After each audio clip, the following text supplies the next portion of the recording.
Bonjour, je vous remercie d'être venu ce soir en fin d'après-midi m'écouter, vous parler d'InfluDB, une base de données chronologique open source autonome. Pour donc cette session, je vais commencer par me présenter. Nous enchaînerons ensuite sur la notion de time series, série temporelle. On fera un petit état de l'art des produits existants en 2015. Pourquoi encore un nouveau produit? Je vous ferai une petite démo live et ensuite nous ferons les questions-réponses. Donc, je m'appelle Nicolas Muller. Pour ceux qui me suivent sur Twitter, c'est The Poète.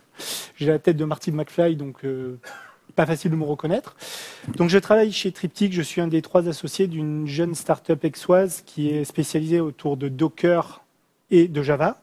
Et nous travaillons sur un PaaS Cloud Unit qui utilise Docker et InfluDB.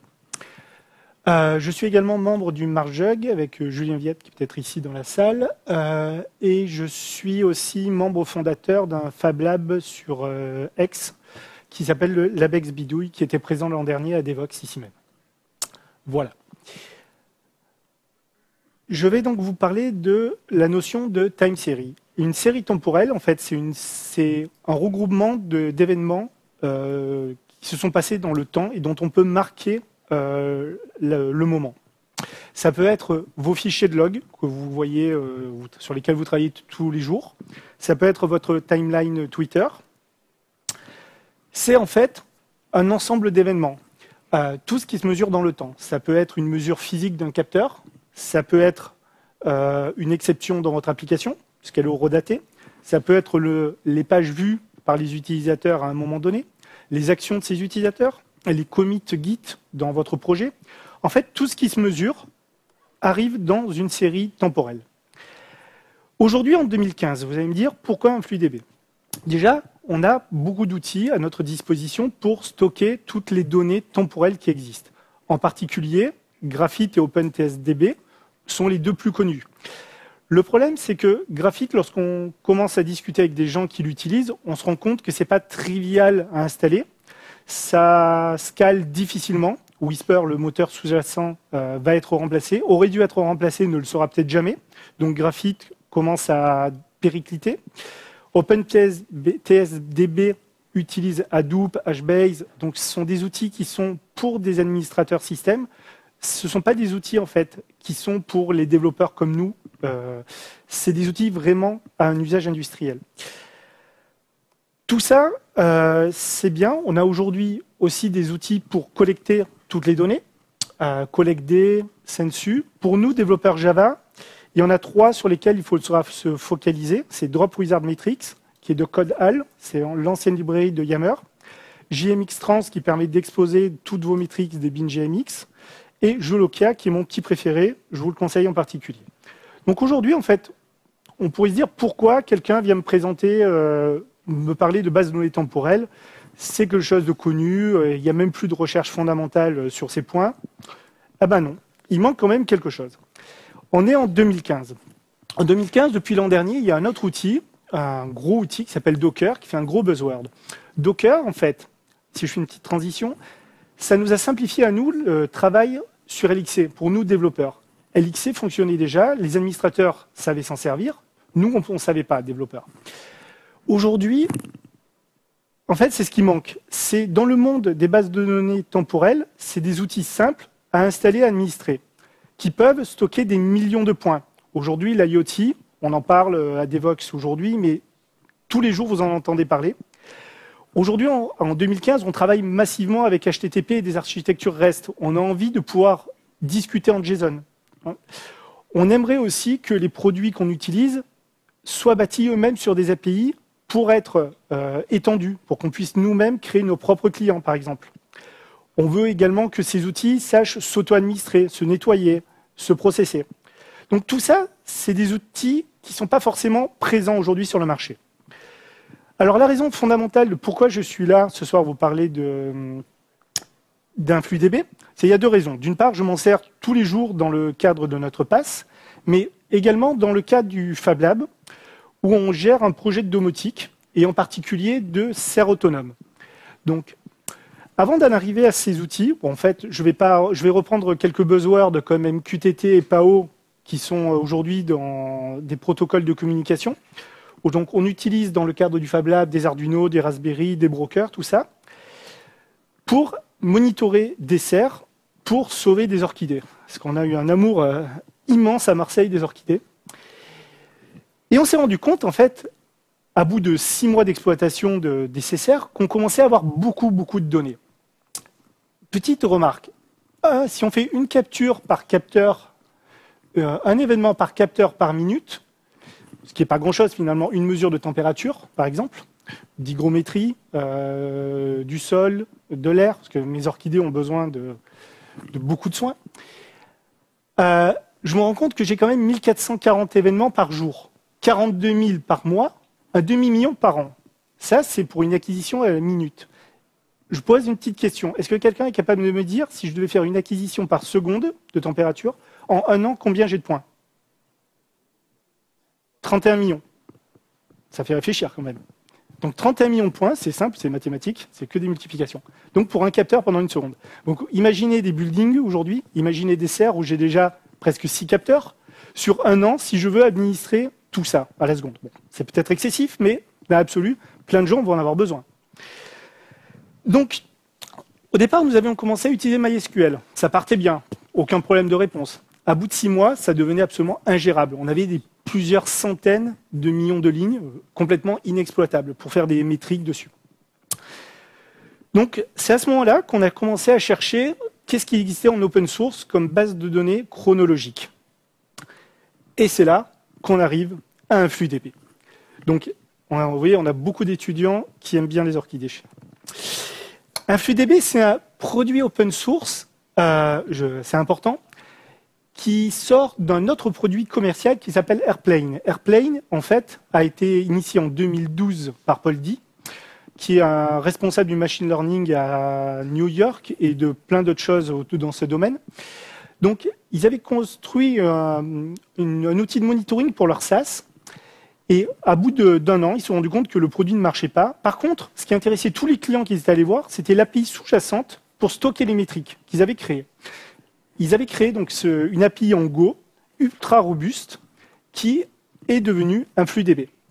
Donc là, c'est un produit écrit en Go, entièrement autonome et complètement open source. Il y a une 40 committeurs à peu près. Ils ont levé 8 millions de dollars l'an dernier.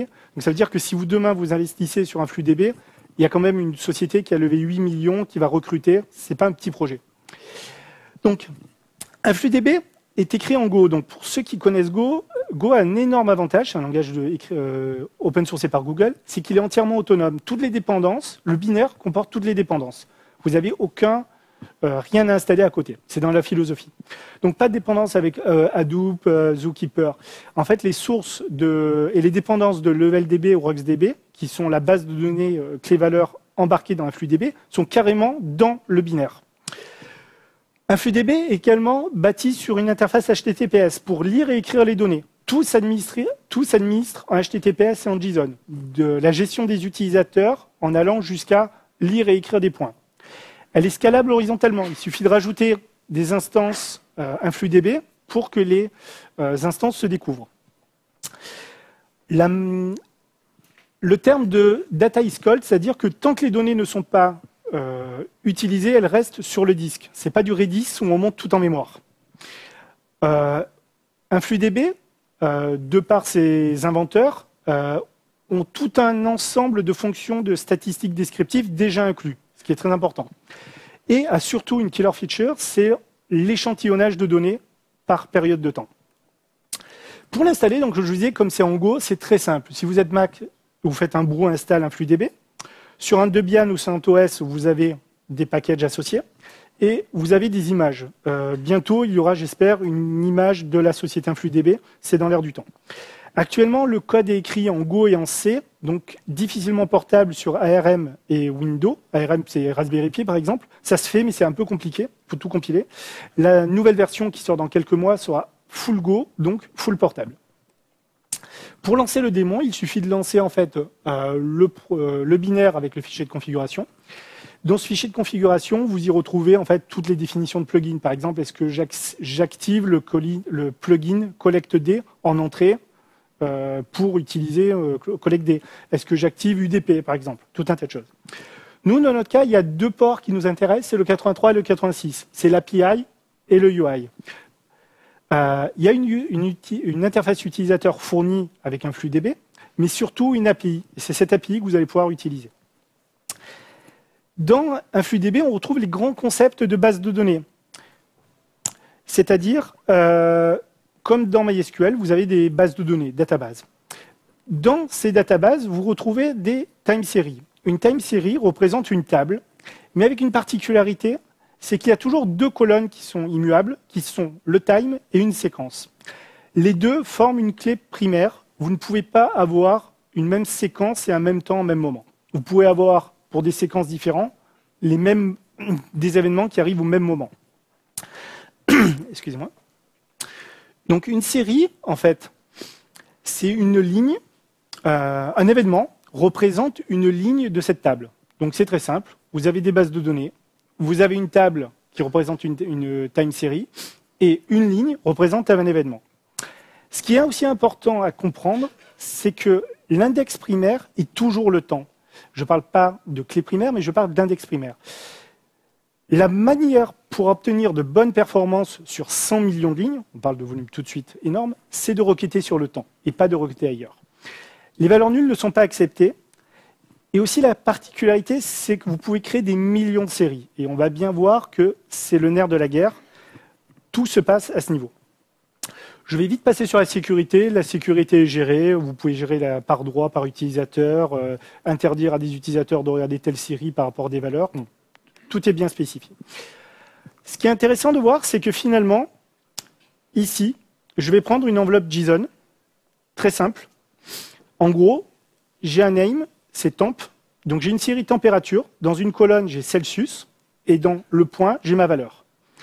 Donc en gros, ici, je fais un appel post sur une URL sur ma série MyDB, ma database MyDB, et je vais pusher un événement dans la colonne, dans la time series temp. En fait, c'est du schemaless. Le premier qui va parler va automatiquement créer une série et va la typer. Si vous faites un deuxième appel, par contre, en passant une string au lieu de passer 23, vous aurez une erreur. Une erreur en JSON, de même que dans le deuxième exemple, lorsqu'on requête sur l'API, donc c'est donne-moi toutes les valeurs de la série température sur la base de données MyDB, on récupère un flux JSON. Tout se fait en JSON dans les deux sens. Ce qui est très important, c'est que je vous disais, c'est qu'il faut multiplier les séries. C'est l'erreur qu'on avait fait aussi au lab. C'est en partant sur un flux DB, je me suis dit, super, un produit qui peut a priori scaler 100 millions de lignes, je vais créer une série, je vais tout mettre dedans, c'est super. Non, en fait, c'est surtout pas ça. C'est surtout l'erreur à ne pas commettre.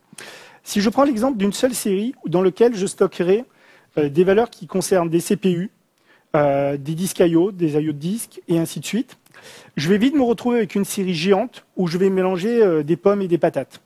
Ce qu'il faut faire, c'est surtout créer autant de séries, donc autant de tables que d'ensembles fonctionnels. En fait, un flux DB marche très bien, c'est la phrase la plus importante de cette soirée, avec beaucoup de séries et avec des séries qui comportent peu de colonnes. C'est vraiment quelque chose à retenir. Parce que je vous le disais, la seule chose qui est indexée, c'est le temps. Donc vous pouvez requêter sur le temps, mais vous ne pouvez pas requêter sur les colonnes. Vous pouvez évidemment le faire, parce que c'est permis, mais vous aurez des perfs, mauvaises perfs, surtout quand il y a du volume.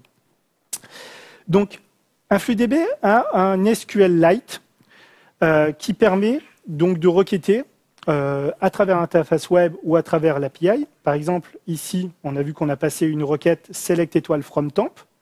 Donc, vous pouvez passer tous les types de requêtes select que vous voulez. La première ligne, c'est donne-moi toutes les valeurs de toutes les séries. Ce qui est important, c'est que ça utilise des regex. Donc, toute la philosophie et toute la difficulté que vous allez avoir avec un flux DB, c'est de bien nommer vos séries. Vous allez devoir multiplier vos séries, créer beaucoup de séries. Si par exemple vous monitorez vos serveurs, il sera intéressant peut-être de faire une série par jour, parce que chaque jour, cette série va comporter beaucoup de points. Et si vous avez besoin, même peut-être faire des séries par heure. Et à tout moment, avec le principe des regex qui sont dans le from, vous pouvez récupérer toutes les séries qui correspondent à votre besoin métier. Souvenez-vous de ça. Dans MySQL, vous créez une base de données, vous créez vos tables, vous êtes content, vous avez fait votre boulot, vous avez votre joli MDL, on prend une photo et on ne duplique pas les tables. Dans InfluDB, c'est tout le contraire. On va créer une base de données et on va dupliquer les tables. C'est du schemaless, mais on va les dupliquer à l'infini. C'est beaucoup, beaucoup plus performant que d'avoir de grosses tables. Pourquoi aussi? Parce qu'en fait, LevelDB et RocksDB, sur le même principe, utilisent des sortes de fichiers et d'autres fichiers d'index. Donc, les données ne sont pas montées en mémoire, ne sont pas chargées, et elles sont d'autant plus faciles à parcourir que les fichiers sont petits. Donc, tout ceci, il faut bien le mémoriser. On a aussi des ordres delete pour supprimer, par exemple, supprime-moi tous les temps de réponse de moins d'une heure, et ainsi de suite. Et on peut faire des group by. Tout à l'heure, je vous disais qu'il y avait 2 colonnes qui étaient toujours retournées. C'était le temps, le time, et le sequence number. Évidemment, quand on fait un select, par exemple ici, la première ligne, ou même surtout la deuxième, select valeur 1, valeur 2 de la série serveur A, j'aurai toujours le temps et la séquence qui m'est retournée. Par contre, dès que j'arrive à faire un group by, évidemment, ça n'a plus de sens. Ici, cette ligne, c'est donne-moi par tranche de 10 minutes le nombre d'événements. Ou donne-moi par tranche de 10 minutes le nombre d'événements par type. Là, évidemment, le numéro de séquence n'a plus de sens puisqu'on est sur des tranches de temps. Et pareil pour le temps en soi. On a une interface d'administration simple, je vais vous la présenter après. Ce qui est intéressant, c'est de pouvoir merger les séries. Donc, le fait de pouvoir... Il y a deux façons de travailler. C'est soit avec les regex, soit en utilisant les merges. Vous pouvez donc merger 2 séries pour les fusionner, avoir un seul flux, en fait, comme si elle était unique, et pouvoir travailler dessus. Vous pouvez même faire des merges avec des regex. Donc, le principe est très, très puissant. Ce qu'il faut que vous ayez en tête, c'est toujours multiplier les séries, Là, c'est un point assez vicieux, le joining. Je me suis fait d'ailleurs avoir plusieurs fois. Je vous ai dit que tout à l'heure, l'index primaire était temporel. Les jointures, en fait, il n'y en a qu'un seul type. Il n'y a que les inner join. Vous oubliez les left join, les right join, tout ça. C'est du SQL, mais c'est quand même du SQL simplifié. La jointure va se faire sur le temps, et la jointure se fait dans votre dos. En fait, il y a des métacolonnes à côté du temps, qui sont des intervalles, en gros, pour le point, qui représentent le temps acceptable. Et quand vous mergez 2 séries, comme dans le dernier exemple, c'est InfluDB lui-même qui va faire le merge par rapport au temps. C'est comme si vous aviez un where avec des 2 colonnes que vous joignez, mais qui sont les colonnes de temps. Il ne faut surtout pas rajouter 2 colonnes dans les jointures. Vous pouvez faire des filtres, comme là-haut, mais vous ne devez surtout pas rajouter de jointure. La doc d'InfluDB mérite sur ce point peut-être d'être un peu plus éclaircie, parce que c'est pas facile de le comprendre. Ce que je vous dis tout à l'heure, le nerf de la guerre, c'est le nombre de séries et comment les nommer. La règle aujourd'hui, c'est d'utiliser des tags donc, et de les nommer comme ce qui est marqué en dessous. Par exemple, bon, pour ceux qui connaissent Arduino, donc c'est une plateforme, il y a plusieurs types. Il y a le Uno, le Leonardo, le Mega. Donc par exemple, je crée une série température, ici. Mon premier tag, c'est Arduino. La valeur, c'est Uno. Le deuxième tag, c'est Shield. La valeur, c'est soit Ethernet, soit Wi-Fi. Le sensor, c'est un DHT11 ou un DHT22, un capteur de température. Donc aujourd'hui, en fait, il faut créer des noms de séries qui sont, en gros, qui portent le plus d'informations. Ça aussi, c'est très différent de la base de données classique que vous connaissez, MySQL. Vous n'allez pas créer des centaines de tables dans votre base de données MySQL qui, chacune, a un nom pour faire porter l'information. Dans l'absolu, vous pourriez, mais je pense que vos chefs vous étranglent. Donc, l'idée, c'est de multiplier les séries et de multiplier et de bien réfléchir à comment nommer tout ça. Ce qui est important de savoir, c'est à un moment donné, à quel moment est-ce qu'on utilise un tag ou une valeur? Tout simplement, le tag, c'est un ensemble limité, borné. Vous n'avez pas un nombre infini de valeurs. C'est le même problème avec tous les CMS qui ont travaillé avec des portails, vous le savez sûrement. Actuellement, on est en 0.8. La 0.9 va sortir dans quelques jours, quelques mois. Il y aura un processus automatique pour ceux qui ont respecté le pattern, tag name, tag value, série name. Ceux qui ne l'ont pas respecté, il faudra un peu migrer les données à la main. Aujourd'hui, donc à partir de la 0.9, les tags vont être complètement incorporés dans l'enveloppe JSON que vous envoyez via l'API. Et chose toute nouvelle et très importante, c'est que les tags vont être indexés. Donc la manière maintenant de requêter avec des performances, ce sera également d'utiliser les tags. Pourquoi est-ce que les gars d'InfluDB en sont venus à ce niveau? C'est tout simple, c'est qu'en fait pour avoir des bonnes performances, ce qui est un opérateur télécom au Japon qui se sert déjà d'InfluDB pour traquer tous ses abonnés, il se retrouve avec des séries avec des noms de 500 caractères, ce qui devient absolument illisible. Donc c'était plus simple en fait de reporter tous les tags dans l'enveloppe. Vous avez 100 tags possibles. Donc déjà avec 100 tags, vous pouvez quand même bien catégoriser votre information.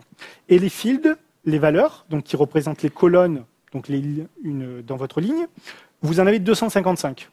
Voilà. Donc attention, les fields ne sont pas indexables. À tout moment, vous pouvez faire une recherche sur une valeur, mais si vous avez un gros volume, ça va faire mal. Il n'y a pas de magie. Une des killer features d'InfluDB, c'est les continuous queries. Il y en a deux types. Il y a le downsampling et le fan-out. Je vais vous parler seulement du downsampling. Lorsqu'on a des gros volumes de données, et là vous pouvez utiliser évidemment des regex, parce que là l'exemple est un peu simpliste, vous pouvez déverser dynamiquement dans des séries et recalculer cette série à la volée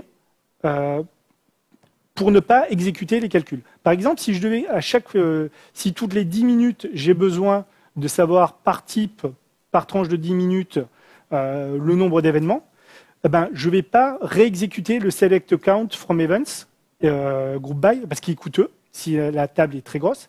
Je vais simplement m'appuyer sur la série qui a été dynamiquement créée, qui est tout de suite exploitable. En fait, je joue l'ordre select avec le into dans l'API, et automatiquement, cette série va être créée. Et quand un nouveau point arrive dans la série events, c'est InfluDB qui va calculer la série échantillonnée. Ça, c'est un principe qui est critique, et il faut massivement l'utiliser. Donc, si vous faites un bon travail de structuration de vos données, de toute façon, il n'y a pas de magie. En informatique, les deux points toujours critiques sont l'algorithmie et la structure de données, les deux étant très liés. La structure de données pour InfluDB est absolument critique. Savoir nommer les données, savoir nommer les séries et savoir faire la différence entre valeur et tag, c'est primordial. C'est la même chose avec les CMS, je vous rassure. Dans la prochaine release, qui devrait sortir en avril, vous aurez un nouveau modèle de clustering. Aujourd'hui, il est déconseillé en 0.8 d'utiliser le modèle de clustering. Il ne marche pas. Clairement, ils le disent eux-mêmes, il pose plein de problèmes. La nouvelle version va utiliser des maîtres esclaves. Elle a été entièrement repensée. C'est eux-mêmes qui le disent. Il y aura un CLI également, un command line interface écrit en Go, donc facile à utiliser partout. Il y a pas mal de projets déjà aujourd'hui en open source qui en proposent. Il faut quand même réaliser qu'InfluDB est un projet très jeune. Il n'a en gros un an et demi à tout casser. La première release, si je me souviens bien, c'est février 2013 sur Radar de Aurélie, dont ils ont commencé à en parler. Moi, j'ai commencé à l'utiliser, c'était l'été dernier. Voilà. Ça va être l'indexation également de tags et la gestion des backups. Évidemment, pour le monde DevOps, il est critique de pouvoir faire des backups incrémentales, des backups globaux, et toute cette partie manquée, donc elle va arriver en fait. La doc est déjà bien mise à jour au niveau de InfluDB, vous pouvez aller la voir pour la 0.9. Quelques mots pour nous, développeurs Java et les mondes du DevOps. Il existe donc beaucoup de librairies, que vous faites du Python, du Java, du Go évidemment, du R même, de librairies pour consommer InfluDB. Il y en a une officielle, InfluDB Java fournie par le fournisseur. Il y en a une autre qui m'a bien plu, peut-être que cette personne, je ne sais pas, elle est dans la salle, c'est un Français, qui a créé une Matrix InfluDB, qui est un reporter qui se base sur Dropwizard Matrix, l'ancien Yammer. C'est très bien son code. Les deux s'utilisent dans des contextes différents, Je vais vite vous les présenter à la fin, mais ça vaut le coup. Pour vous dire que même d'autres frameworks comme Vertex commencent aussi à avoir des ponts. Donc Julien Viette travaille dessus. Voilà, ça c'était le reporter. Donc pour ceux qui utilisent les métriques, Drop Wizard, ça leur parle sûrement. Je vous fais une petite démo. Et il y a également tout un écosystème très très actif. Les gens committent quasiment tous les jours autour de tout un tas de plugins, StatD, Sensu, CollectD, pour, lui étant ce cas-là par exemple, pour récupérer les données et les faire transférer. Donc là, d'un monde graphite, pour faire un pont entre graphite et un FluDB. Je vais vous faire une petite démo. Alors, la démo, elle va se consister en vous présenter rapidement donc FluDB et Grafana, qui est un outil. Je ne sais pas si beaucoup de monde connaît Grafana. Quelques-uns, ouais.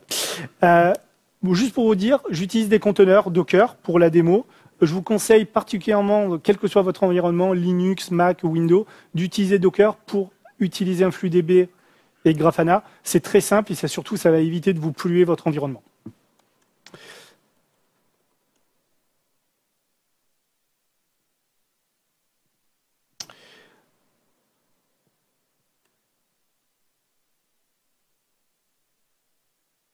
Donc je me log là sur le port 8083, donc je vous disais, c'est l'interface web, à l'application. J'ai créé dans le compteur automatiquement une base de données de Devoxx, et à partir de là, je peux l'exploiter. Ici, donc je peux faire un select étoile, from, et je ne vais rien avoir pour l'instant. Je vais lancer mon programme Java, j'en ai plusieurs, qui vont, c'est un exemple très simple, créer des suites de température. Donc là, j'utilise par exemple l'API officielle. Je crée une série. D'abord, bon, je crée un objet, un FluDB, qui me précise sur quel est l'endpoint de l'API avec le user password.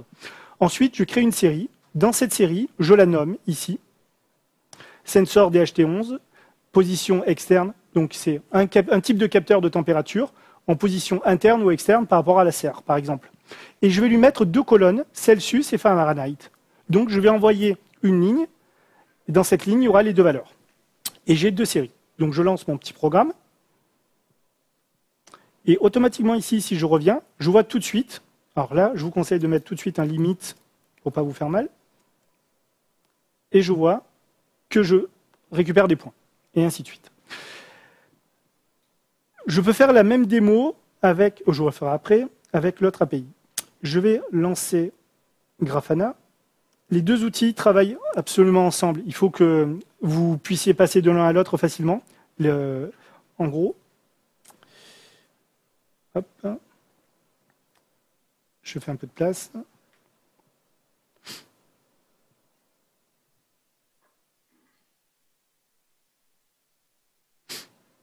Alors Grafana, c'est un produit open source, c'est un fork de Kibana. La nouvelle version, la version 2, qui pareil, va sortir quasiment en même temps que la 0.9 d'un FluDB, va supporter la notion de tag. Les 2 produits travaillent ensemble. Et la nouvelle version de Grafana a été complètement réécrite. Il y a juste le design qui va vous faire penser que c'est la même chose. Elle est écrite en Go elle aussi. Donc à partir de là, les 2 outils, en fait, pardon. Ah mince, excusez-moi, j'étais déjà en édition. Les 2 outils se connaissent. Il y a une définition dans Grafana, il y a une sorte de définition de data source par rapport à un FluDB. C'est-à-dire que ici, si je commence à taper, j'ai automatiquement la complétion des listes qui ont été créées dans un FluDB. Donc c'est super pratique. Je vais lui dire là par exemple, je prends la valeur en Celsius. Donc vous avez vu que même ici, tout est dynamique. C'est vraiment 2 outils qui se marient mais à la perfection. Et à partir de là, je peux voir mes points. Je peux dire, donc là, ça continue à tourner, mets-toi en mode auto-refresh. Et là, automatiquement, ça va se mettre à jour. Je peux rajouter, par exemple, une deuxième query ici.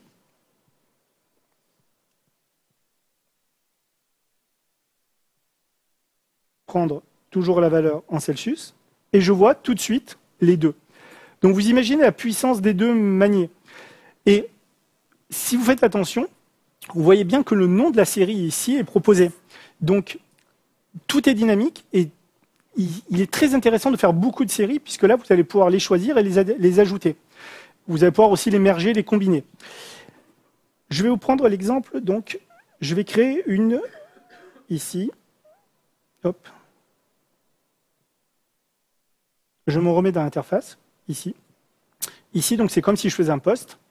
Ici, je vais demander, calcule, moi, pour la position la température extérieure, la moyenne par tranche de 10 secondes, et tu appelles cette valeur moyenne. Et je mets ça dans une continuous query.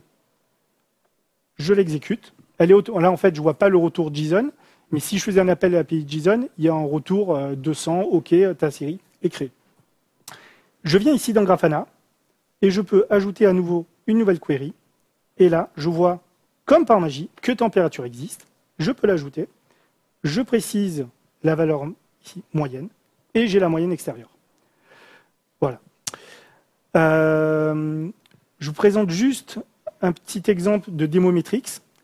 Demometrics, c'est très important parce que là, vous avez vu que j'ai fait finalement appel à une API certes très simple, qui marche très bien, mais qui peut poser problème au niveau de performance si vous aviez beaucoup de métriques à accumuler et à envoyer. Le principe de Drop Wizard Metrics, c'est que ça va se faire en background. En gros, je vais créer un compteur, par exemple, je vais créer un reporter qui va, toutes les 10 secondes, ici, envoyer l'ensemble des données qu'il a mémorisées. Ça peut être des jauges, ça peut être des compteurs, ça peut être des health checks.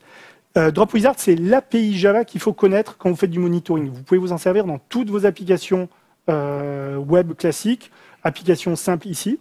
Par exemple, ici, je crée un compteur qui pourrait représenter dans une application web un compteur de session. Je le lance. À chaque boucle, j'incrémente ce compteur. Tout ceci, je l'ai mis dans une registry, qui est un singleton. Et je vais laisser le plugin, donc InfluDB Reporter, configurer toutes les 10 secondes pour pousser l'ensemble des données. Parce que si si dans chaque contrôleur de votre application Spring, vous commencez à émettre des appels vers InfluDB, vous risquez finalement de ralentir votre application. En fait, il vaut mieux utiliser des outils comme ça qui, en background, cumulent les stats pour les envoyer. Donc, je peux le lancer ici, également. Et si je reviens sur ici, et que je refais un select étoile from limite 10, je vois que j'ai également, bon, je devrais l'avoir. Bon, de toute façon, c'est fini. On va passer juste à 2 questions, si vous voulez bien.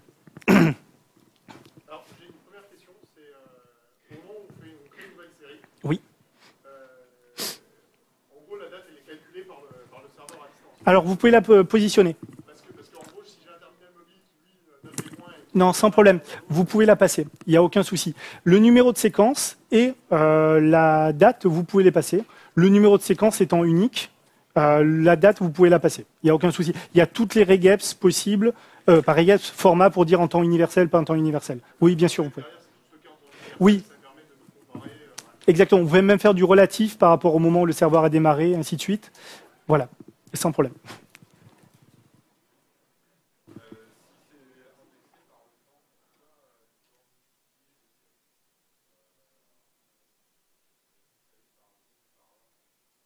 Parce qu'en fait, il faut mieux travailler, c'est divisé pour régner, il vaut mieux travailler avec des petits éléments. Et le critère de recherche, finalement, vu que toute l'information se trouve dans le nom, vous allez sélectionner que les séries qui vous concernent. Donc vous réduisez le scope de recherche. En fait, c'est parce que c'est lié aussi à la structure du file system, du moteur de stockage d'InfluDB, et le temps est indexé. Le temps, c'est vraiment, on parle de base de données temporelle, on n'est pas sur du relationnel, en fait, c'est ça qui est important. Voilà. Je vous en prie.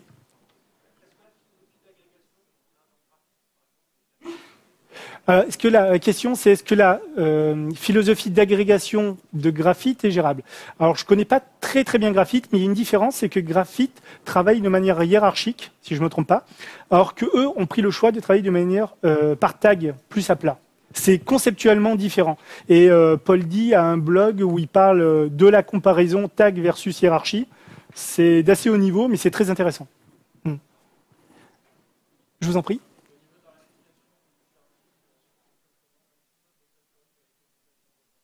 Alors, le mode précédent posait pas mal de problèmes, effectivement. Pour avoir un tout petit peu utilisé, je me suis rendu compte que ça marchait pas très bien.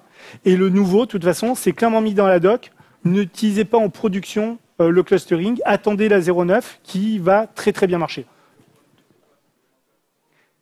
Il passe en fait sur un modèle, en fait, au lieu de que tous les nœuds soient au même niveau, ils vont passer avec des maîtres esclaves. Donc l'architecture même du clustering est différente en fait. C'est pour ça. Je vous remercie. Bonne soirée.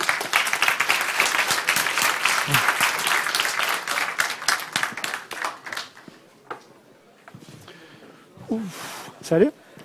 Ah, merci.